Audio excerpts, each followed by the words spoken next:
అపశకునం తల్లి. ఈ మృత్యుంజయ హోమం ఇలా జరగడం మీ తండ్రి గారికి ఏదో ఆపద సూచిస్తుంది.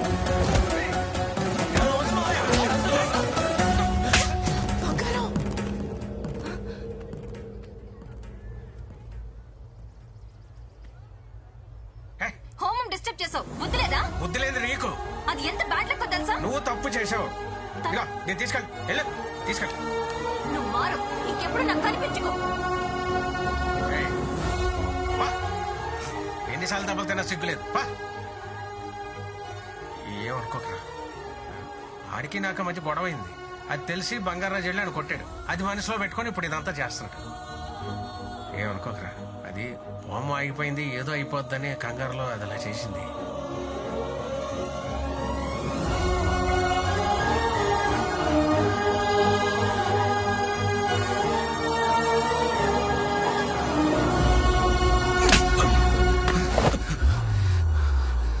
నా ఫ్రెండ్ అని ఊరుకుంటున్నాను, లేకపోతే చంపేసేవాణ్ణి. 20 మందినిచ్చి ఒక్కడిని చంపమంటే వాడితో రన్నింగ్ రేస్ పెట్టి ఊరి మధ్యలోకి వచ్చి అందరి ముందు దొరికిపోతావా?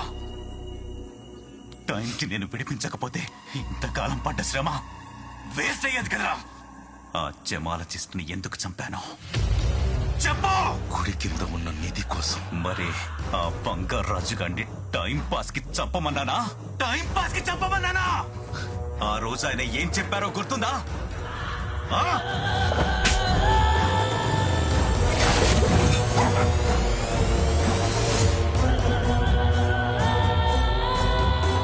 మనం వెంటనే ఆర్కియాలజీ డిపార్ట్మెంట్ కి ఇన్ఫార్మ్ చేయాలి. Unbelievable sir.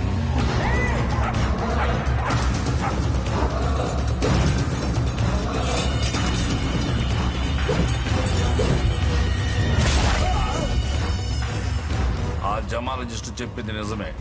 అవి మామూలు రంగురాళ్ళు కావు.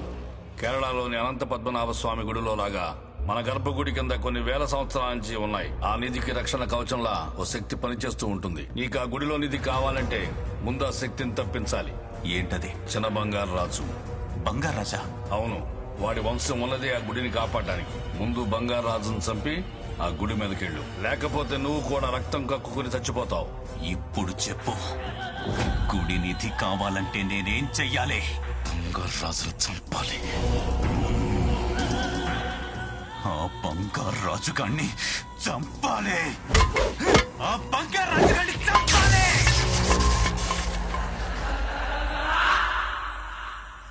నా వల్ల కలవలసిన వాళ్ళు ఇద్దరు విడిపోయారు సత్యమ్మ. నా వల్లే మనోడికి అవమానం జరిగింది. అంతా నా వల్లే. ఇందులో నీ తప్పే ఉంది బంగారం. బాధపడకు. నీ కళ్ళలో నీళ్లు తిరుగుతుంటే నేను చూడలేను బంగారం.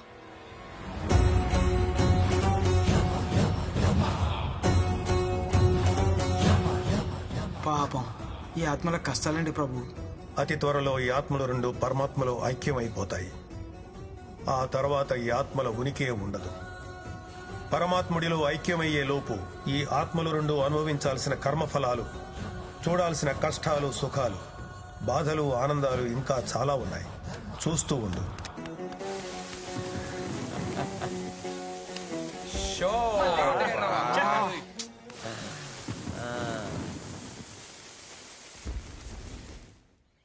మీరు వేస్ట్ బ్యాచ్ రా, ఎప్పుడు ఓడిపోతానే ఉంటారు. ఏయ్, పార్టీ చేసుకొని చాలా రోజులైందిరా. అవును, ఓ మంచి పార్టీ ప్లాన్ చేయాలి. ఇలా కాదు. ఏంటంటారా నాగలక్ష్మి లాగి పెట్టుకుంటున్న పార్టీ గిట్ ఏంటండి? మరే ఈసారి కౌంట్ ఇచ్చేస్తారా?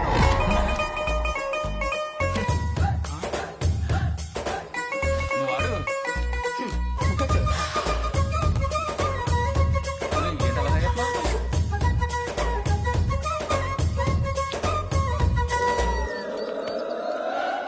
చూసావా, నాగలక్ష్మి చేసిన అవమానం తాలూకు ఫ్రస్ట్రేషన్ గట్ట తాగేస్తున్నాడు. గట్టి కొడేసింది కాదు రే. రాతాక్రా ఏ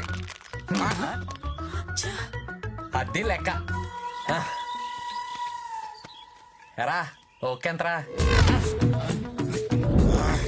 మధ్యకానికి ఆకలి ఎత్తుకుపోయా? వాడిలోకి వెళ్ళి తాగుతావేంటి? మనసేం బాలేదే. తల పట్టేసిందిరా. ఒరే, నాగలక్ష్మి కొట్టిందని చెప్పి నువ్వు ఇలా రా కొట్టేస్తే నీ ఆరోగ్యం ఏం కావాలరా? అవునరా, నాగలక్ష్మి నన్ను కొట్టడం ఏంట్రా?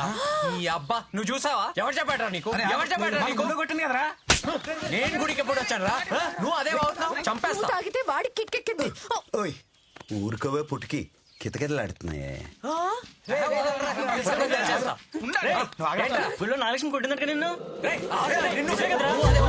ఏదైనా అర్థం అవుతుందా?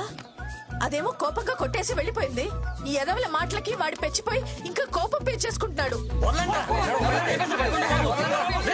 ముందు వాడిని వెళ్ళి కలపవయ్యా మగడా.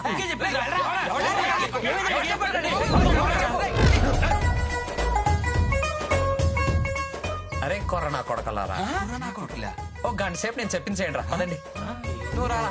శ్రీమంతం అంటే ఓ పెద్ద లిస్టే ఉంటుందండి. చెప్పండి. పసుపు 4 కేజీలు, 2 చాలవా? కుంకుమ 4 కేజీలు, ఇది కూడా 2 కిలోలు. శాస్త్రం ఒప్పుకోదండి. శాస్త్రం షావుకర్ చెప్పాడు. అయ్యో మీరు భలేవారండి. బాబాయ్, ఊర్లో అందరు నీ గురించి సీప్ గా మాట్లాడుతూ ఉంటే నువ్వు ఇక్కడ కూర్చొని సీమంతం లెక్కలేస్తావేంటి? ఛే, నా రక్తం అంతా కొత్త ఆడిపోతుంది. చీప్ గానా?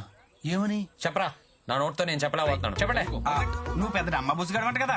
అమ్మ బుస్ అంటే ఏంటి? ఏదోట్లే. ఈ ఇంటల్లుడు కాకపోతే బడి దగ్గర పొంగడాలం కూడా కూడా పనిచేయవాడు. పొంగడాలా? ఎవడన్నాడు? ఎవడో ఒకళ్ళండి. నువ్వు పెద్ద చెంపిస్త్రీ గారు ఉంట కదా. చెంపిస్త్రీ చుట్టాలు చుట్టుపక్కల చీ కొడుతున్నా సరే సిగ్గు లేకుండా చెట్టు కొట్టి పెడకలాగా అక్కడే పడి ఉన్నాడు అంటారండి. ఎందుకన్నాడు? నాగలక్ష్మి సర్పంచ్ అయ్యాక మన ఇంటికి ఒక్కసారైనా వచ్చిందా? రాలేదు కదా. లేదు. ఎందుకు? బిజీ కాదు, బోడి బ్రహ్మం గారి ఇంటికి వెళ్ళటం ఎందుకని రాలేదు. బోడి బ్రహ్మ బానిసలాగా అక్కేమో ఎదవలా చూస్తారంట కదా మిమ్మల్ని. బానిసా? అరే బంగారాజు, నీకు తెలుసు కదా వాళ్ళు నన్ను నెత్తిన పెట్టి చూసుకుంటారు కదరా. నువ్వు చెప్పొచ్చు కదా. నాకు తెలుసు బాబాయ్, నాకు తెలుసు. కానీ ఊర్లో వాగే వెదవులందరూ నోర్లు ముయించాలి కదా. కదా. ఎలా? నేను చెప్తా. మన ఇంట్లో జరిగే సీమంతానికి ఆ ఫ్యామిలీ అంతా వారం రోజులైనా ముందు రావాలి. అంతా రావాలంటావా? కనీసం సర్పంచ్ నాగలక్ష్మి నైనా పట్రా. లేకపోతే వీళ్ళు చెప్పేదంతా నిజం వద్ది, నువ్వు పెద్ద ఎదవ అవుతావు. చూసుకో. తీసుకొస్తా, చూసుకో. అదే చెప్తున్నా. బాబాయ్, నువ్వు ధైర్యంగా వెళ్ళి నాగలక్ష్మి సాహసం చెయ్యి బాబాయ్.